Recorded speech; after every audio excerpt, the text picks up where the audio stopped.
आकाशवाणी नागपूर वीणा डोंगरवार आपल्याला ठळक बातम्या देत आहे. इंडोनेशियाचे राष्ट्रपती प्रबावो सुबियांतो यांच्या निमंत्रणावरून पंतप्रधान नरेंद्र मोदी या महिन्याच्या 6 ते 8 तारखेदरम्यान इंडोनेशियाच्या दौऱ्यावर जाणार आहेत. मे 2018 मध्ये भारत इंडोनेशिया संबंधांना व्यापक सामरिक भागीदारीचा दर्जा मिळाल्यानंतर पंतप्रधान मोदींचा हा इंडोनेशियाचा चौथा आणि पहिला द्विपक्षीय दौरा असेल. केंद्रीय अन्वेषण ब्युरो सीबीआयनं आज 231 कोटी रुपयांहून अधिक रकमेच्या 2 बँक घोटाळ्याप्रकरणी शोध मोहीम राबवली. ही शोध मोहीम महाराष्ट्र आणि गुजरातमधील अनेक ठिकाणी राबवण्यात आली.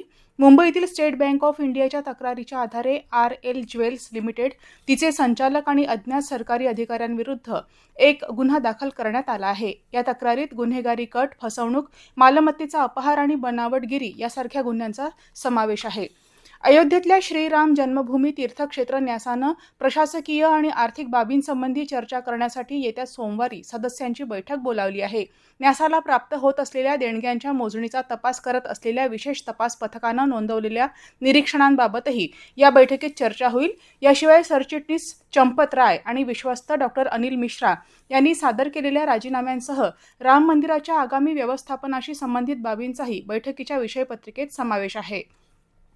नागपूर शहराचा वाढता व्याप लक्षात घेऊन शहरात अत्याधुनिक व्यापार संकुलं, स्टेडियम आणि पायाभूत सुविधा उभारण्यावर भर देण्यात यावा. केंद्र आणि राज्य सरकारकडे प्रलंबित प्रश्नांची तातडीनं सोडवणूक करावी.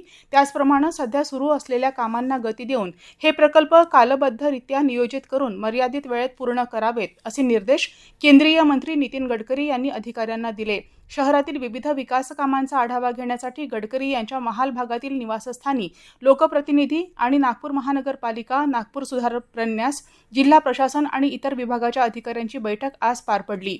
नागपूर महानगरपालिकेच्या अर्थसंकल्पात शहरातील प्रभाग स्मार्ट, शाश्वत आणि पर्यावरणपूरक बनवण्यासाठी माझा व्हायब्रंट आणि स्मार्ट प्रभाग ही अभिनव स्पर्धा जाहीर करण्यात आली आहे.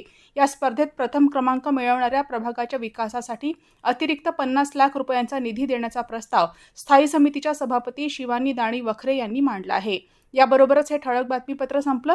यापुढील ठळक बातमीपत्र उद्या सकाळी 10:58 प्रसारित केलं जाईल. नमस्कार.